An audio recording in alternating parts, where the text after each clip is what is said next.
Hello friends, welcome to my channel. तो चलिए आज देखते हैं PSIR से 10 क्वेश्चन। तो हमारे चैनल पे जो नए हैं, चैनल को सब्सक्राइब जरूर कर ले ताकि आपको नोटिफिकेशन जो है मिलता रहे। ठीक है, तो आइए देखते हैं एक एक करके आज का 10 क्वेश्चन।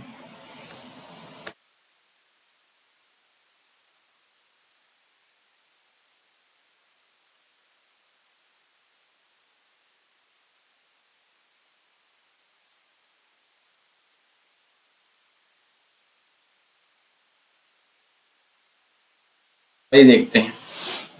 भारत के संविधान में 5वीं अनुसूची और 6ठी अनुसूची में प्रावधान किए गए हैं।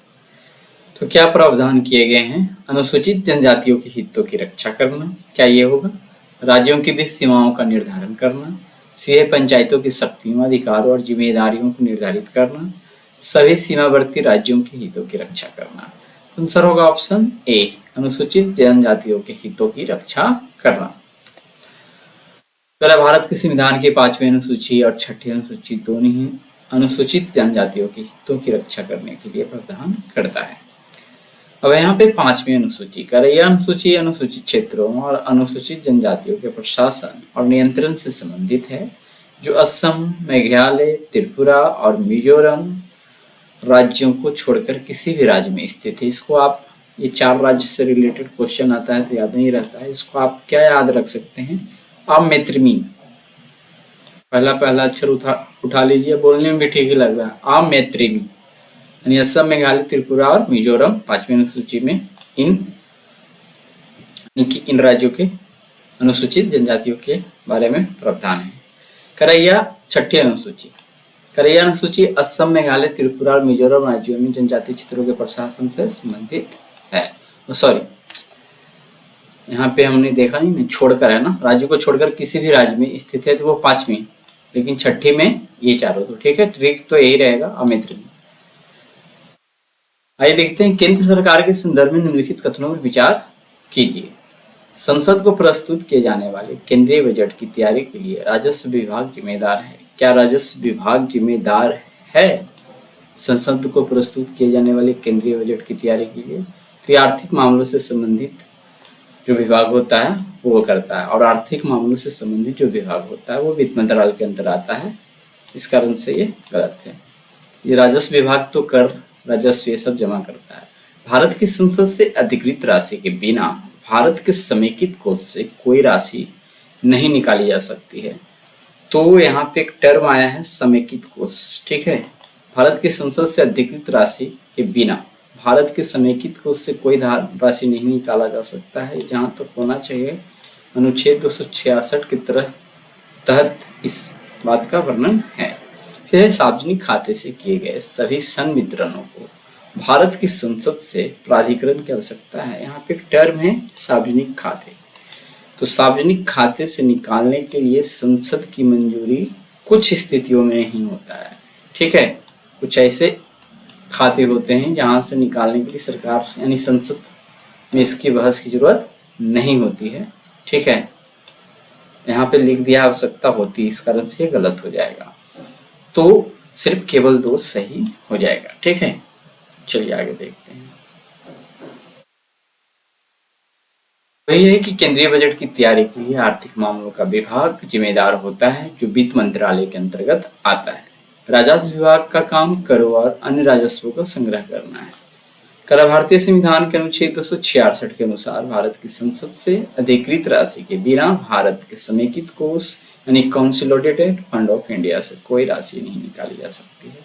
तो यह गलत है। सार्वजनिक खाते से किए गए कुछ संवितरणों के लिए संसद से प्राधिकरण की आवश्यकता नहीं होती है। कर सार्वजनिक खाते में सरकार बैंकर के रूप में कार्य करती है। इसमें भविष्य निधि, लघु बचत और अन्य जमा राशियां शामिल होती है। कर इन राशियों को संबंधित व्यक्तियों या संस्थाओं को वापस करने के लिए संसद की मंजूरी की आवश्यकता नहीं होती है। ठीक है, इसलिए केवल कथन किया है 2 सही है। निम्नलिखित में से कौन भारत के संविधान का अभिरक्षक है? भारत के राष्ट्रपति, भारत के प्रधानमंत्री, लोकसभा सचिवालय, भारत का सर्वोच्च न्यायालय। तो ऑप्शन डी, भारत का सर्वोच्च न्यायालय।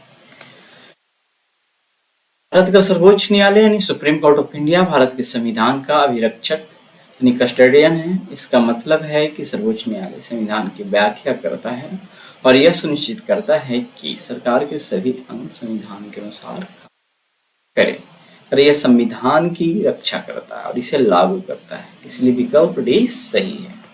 फिर निम्नलिखित कथनों पर विचार कीजिए। भारत में किसी राज्य की विधान परिषद उस विशेष राज्य की विधानसभा के आधे से बड़े कार्य की हो सकती है। तो ये तो सरासर गलती है, ठीक है।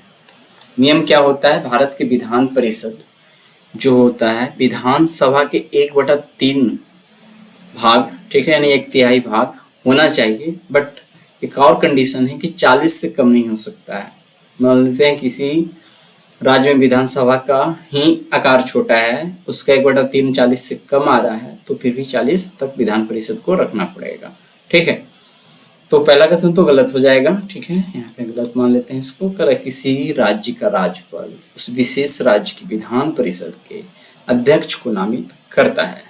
तो किसी राज्य का जो राज्यपाल होता है उस विशेष राज्य की विधान परिषद के अध्यक्ष को नामित नहीं करता है। उसके जो सदस्यगण होते हैं, चुनाव की एक प्रक्रिया होता है, उसके द्वारा ही क्या होता है, चुना जाता है, ठीक है। तो ये कथन क्या हो जाएगा, गलत, मतलब कि आंसर हो जाएगा ना तो एक और नहीं तो, ठीक है। आइए दोनों कथनों का विश्लेषण करते हैं। तो वही चीज, संविधान के अनुसार किसी राज्य की विधान परिषद की सदस्य संख्या उस राज्य की विधानसभा के सदस्य संख्या के 1/3 से अधिक नहीं हो सकती है, लेकिन यह संख्या किसी भी स्थिति में 40 से कम भी नहीं होनी चाहिए। पर यह गलत है। विधान परिषद के अध्यक्ष को राज्यपाल द्वारा नामित नहीं किया जाता है। विधान परिषद के सदस्य अपने सदस्यों में से ही एक अध्यक्ष और एक उपाध्यक्ष का चुनाव कर लेते हैं। आगे कि भारत की संप्रभुता, एकता और अखंडता की रक्षा और उसे अक्षुण्ण रखना किसके तहत उल्लिखित प्रावधान है। तो आइए देखते हैं ये क्या है। संविधान की प्रस्तावना, बी है राज्य की नीति निर्देशक तत्व, सी है मौलिक अधिकार और डी है मौलिक कर्तव्य। तो इसका वर्णन जहां तक है ये मौलिक कर्तव्य में हुआ है, 11 मौलिक कर्तव्य है, ठीक है। तो वही है भारत की संप्रभुता, एकता और अखंडता की रक्षा और उसे अक्षुण्ण रखना, यह प्रावधान मौलिक कर्तव्यों के अंतर्गत उल्लिखित है। तो भारतीय संविधान के अनुच्छेद 51A के सी में, ठीक है। यह मौलिक कर्तव्य शामिल है जो प्रत्येक भारतीय नागरिक का कर्तव्य होता है। आगे है कि पंचायती राज व्यवस्था का मूल उद्देश्य निम्नलिखित में से कौन सा सुनिश्चित करना है। विकास में लोगों की भागीदारी, दूसरा है राजनीतिक जवाबदेही, तीसरा है लोकतांत्रिक विकेंद्रीकरण, चौथा है वित्तीय संग्रहण। नीचे दिए गए कोड का उपयोग करके सही उत्तर चुनिए। तो क्या बोल रहा है, पंचायती राज व्यवस्था का मूल उद्देश्य निम्नलिखित में से कौन सा सुनिश्चित करना है। तो क्या है, विकास में लोगों की भागीदारी। पंचायती राज एक तरह से लोकतंत्र का क्या है, विकेंद्रित रूप है, ठीक है, छोटे स्तर पे। तो विकास में लोगों की भागीदारी, राजनीतिक जवाबदेही। तो यहाँ पे मूल उद्देश्य में क्या है, राजनीतिक जवाबदेही नहीं होता है, ठीक है। सत्ता का कोई भी स्तर है वहाँ राजनीतिक जवाबदेही तो होना ही चाहिए, बट यहाँ पे पंचायती राज व्यवस्था के लिए यदि बोलेंगे मूल उद्देश्य से तो राजनीतिक जवाबदेही नहीं होगा। फिर लोकतांत्रिक विकेंद्रीकरण, तो ये तो है ही, क्योंकि पंचायती राज व्यवस्था लाया गया है तो लोकतंत्र का विकेंद्रीकरण ही किया गया है। तो ये सही है, ये सही है, ये गलत हो गया। चौथा क्या है, वित्तीय संग्रहण। तो वित्तीय संग्रहण अब जो भी सत्ता में है जिस भी स्तर पे, तो वित्त की जरूरत तो पड़ता ही है, बट ये मूल उद्देश्य में नहीं आएगा। तो इस प्रकार से 1 और 3 सही हो जाएगा। तो वही है यहाँ पे कि पंचायती राज का उद्देश्य स्थानीय स्तर पर लोगों की विकास प्रक्रिया में सक्रिय रूप से शामिल करना है, ताकि विकास योजनाएं उनकी आवश्यकताओं और आकांक्षाओं के अनुरूप हो। फिर है लोकतांत्रिक विकेंद्रीकरण। पंचायती राज का उद्देश्य सत्ता को निचले स्तर तक विकेंद्रीकृत करना है, ताकि स्थानीय सरकारें अपने क्षेत्रों के लिए निर्णय लेने में सक्षम हों, ठीक है। फिर है राजनीतिक जवाबदेही। यह निश्चित रूप से पंचायती राज व्यवस्था का एक परिणाम है, लेकिन यह मूल उद्देश्य से ज्यादा एक गौण लाभ है। जवाबदेही विकेंद्रीकरण और भागीदारी से उत्पन्न होती है। फिर वित्तीय संग्रहण। यह पंचायती राज का मुख्य उद्देश्य नहीं है। पंचायतों को कर लगाने और राजस्व इकट्ठा करने का अधिकार है, लेकिन यह प्रणाली का प्राथमिक लक्ष्य नहीं है। पंचायतों का मुख्य उद्देश्य स्थानीय विकास और शासन को बढ़ावा देना है। चलिए आगे देखते हैं। भारतीय संविधान में लोक हितकारी राज्य का आदर्श किसमें सम्मिलित है। तो ये तो इजी क्वेश्चन है, वही है राजनीति के निर्देशक सिद्धांत। ठीक है, क्या बोल रहा है, भारतीय संविधान में लोक हितकारी राज्य आदर्श राजनीति निर्देशक सिद्धांतों में सम्मिलित है। ये सिद्धांत राज्य की नीति बनाते समय ध्यान में रखने योग्य आदर्शों का मार्गदर्शन करते हैं ताकि कल्याणकारी राज्य की स्थापना की जा सके। प्रस्तावना संविधान के उद्देश्य को बताती है, लेकिन लोक हितकारी राज्य का आदर्श सीधे तौर पर निर्देशक सिद्धांतों से जुड़ा हुआ है। मौलिक अधिकार कर या नागरिकों को प्राप्त अधिकार हैं, जबकि लोक हितकारी राज्य के लिए आदर्श है। 7वीं अनुसूची कर यह केंद्र और राज्यों के बीच शक्तियों का विभाजन करती है। क्या भारत में सरकार की संसदीय प्रणाली है? क्योंकि तो ये ऐसे क्वेश्चन कंफ्यूजन वाले हो जाते हैं। कर लोकसभा का चुनाव सीधे जनता द्वारा किया जाता है, तो ये लोकतंत्र का एक तो गुण है। ठीक है, लोकसभा का चुनाव सीधे जनता द्वारा किया जाता है। कर संसद संविधान में संशोधन कर सकती है, तो संसद संविधान में संशोधन कर सकती है। ये भी एक लोकतंत्र का गुण तो है, बट संसदीय प्रणाली के लिए बेहतर गुण कौन है वो चुनना है। राज्यसभा भंग नहीं की जा सकती है। मंत्रिपरिषद लोकसभा के प्रति उत्तरदायी होता है, तो यही एक संसदीय प्रणाली है। जो कार्यपालिका होता है विधायिका के प्रति क्या होता है, उत्तरदायी होता है। ठीक है, विधायिका जिसको संसद बोलते हैं, मंत्रिपरिषद। ठीक है, तो मंत्रिपरिषद जो बोल सकते हैं कार्यपालिका का एक भाग होता है।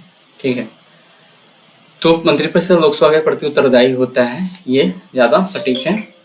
तो वही है कि संसदीय प्रणाली में कार्यपालिका यानी मंत्रिपरिषद, विधायिका मतलब संसद के प्रति जवाबदेही होती है। इसका मतलब है कि मंत्रिपरिषद को लोकसभा यानी संसद का निचला सदन बहुमत का समर्थन होना चाहिए। करा यदि मंत्रिपरिषद लोकसभा का विश्वास खो देती है तो उसे इस्तीफा पड़ता है। ठीक है, अन्य विकल्प वही है कि लोकसभा का चुनाव सीधे जनता द्वारा किया जाता है। यह संसदीय प्रणाली की विशेषता है, लेकिन यह इसका एकमात्र कारण नहीं है। आगे की संसद संविधान में संशोधन कर सकती है। यह शक्ति संसदीय प्रणाली का हिस्सा है, लेकिन यह इससे परिभाषित नहीं कर पाती है। तो सबसे सटीक वही है, राज्यसभा भंग नहीं की जा सकती है। यह एक तथ्य है, लेकिन यह संसदीय प्रणाली का मूल कारण नहीं है। आगे निम्नलिखित में से कौन सा कथन सही है या है? लोकसभा में लंबित कोई विधेयक उसके सत्रवासन और व्यपगत या लैप्स हो जाता है। क्या है? लोकसभा में लंबित कोई विधेयक उसके सत्रवासन पर तो सत्रवासन का अर्थ होता है कि जो सत्र चलता है संसद में वो कुछ समय के लिए समाप्त होता है, फिर दूसरा सत्र चालू होता है।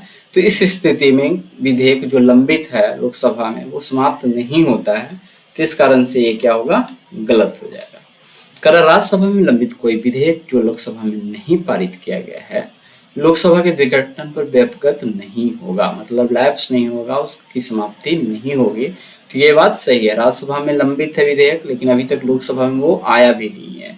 तो लोकसभा यदि उस स्थिति में विघटित हो जाती है तो फिर से जब लोकसभा का निर्माण होगा अगले चुनाव के बाद, तो फिर उस विधेयक पे क्या होता है, विचार किया जाता है। इस स्थिति में वो क्या है, लैप्स नहीं होता है। तो ये दूसरा क्या हो जाएगा, सही हो जाएगा। तो कर रहा है लोकसभा में लंबित कोई विधेयक उसके सत्रवासन पर व्यपगत नहीं होता है। विधेयक केवल लोकसभा के विघटन पर व्यपगत होता है। कर सत्रवासन का मतलब है कि सदन की कुछ बैठक कुछ समय के लिए स्थगित कर दी गई है, लेकिन सदन अभी भी अस्तित्व में है। कर यह सही है, राज्यसभा में लंबित कोई विधेयक यदि हो तो जो सभा ने पारित नहीं किया है लोकसभा के विघटन पर व्यपगत नहीं होगा। ऐसा इसलिए क्योंकि राज्यसभा एक स्थायी सदन है और इसका विघटन नहीं होता है। निम्नलिखित कथनों पर विचार कीजिए। किसी राज्य में मुख्य सचिव को उस राज्य के राज्यपाल द्वारा नियुक्त किया जाता है। तो मुख्य सचिव जो होता है प्रशासनिक पद में सबसे ऊंचा तो होता है, लेकिन ये राज्यपाल के द्वारा नहीं नियुक्त होता है, ऑन द बिहाफ ऑफ राज्यपाल के पे होता है। बट नियुक्ति करने का काम कौन करता है, मुख्यमंत्री करता है। तो किसी राज्य में मुख्य सचिव को उस राज्य के राज्यपाल द्वारा नियुक्त किया जाता है, ये कथन गलत हो जाएगा। तो राज्य में मुख्य सचिव का नियत कार्यकाल होता है। तो नियत कार्यकाल के बीच में बात आया था जो प्रशासनिक सुधार अधिनियम शायद 1966 या 76 जो भी है, ध्यान में नहीं है फिलहाल, 66 ही होगा। ठीक है, तो उस वक्त इसका कार्यकाल 3 से 4 साल करने की बात किया गया था, लेकिन फिलहाल उस वक्त ऐसा बात हुआ था, लेकिन है नहीं, कार्यकाल इसका कुछ भी निश्चित नहीं है। तो इस कारण से ये दोनों कथन गलत हो जाएगा। ठीक है, और आंसर हो जाएगा ऑप्शन डी। तो वही है यहाँ पे कि किसी राज्य में मुख्य सचिव यानी चीफ सेक्रेटरी को उस राज्य के मुख्यमंत्री द्वारा नियुक्त किया जाता है, न कि राज्यपाल द्वारा। मुख्यमंत्री राज्य के वरिष्ठतम आईएएस अधिकारी को इस पद पर नियुक्त करते हैं। यह गलत है। राज्य में मुख्य सचिव का कोई नियत कार्यकाल नहीं होता है। उनका कार्यकाल सामान्यतः मुख्यमंत्री के विश्वास पर निर्भर करता है। हालांकि वे आमतौर पर अपनी सेवानिवृत्ति की आयु तक इस पद पर बने रहते हैं। इसलिए ना तो एक सही है और न ही दो सही है। तो आज हमने PSIR से रिलेटेड 10 क्वेश्चन देख लिया। कल मिलते हैं इकोनॉमिक्स से रिलेटेड 10 क्वेश्चन के साथ। तो इसी प्रकार से हमारे चैनल पर बने रहे, वीडियो को देखते रहें।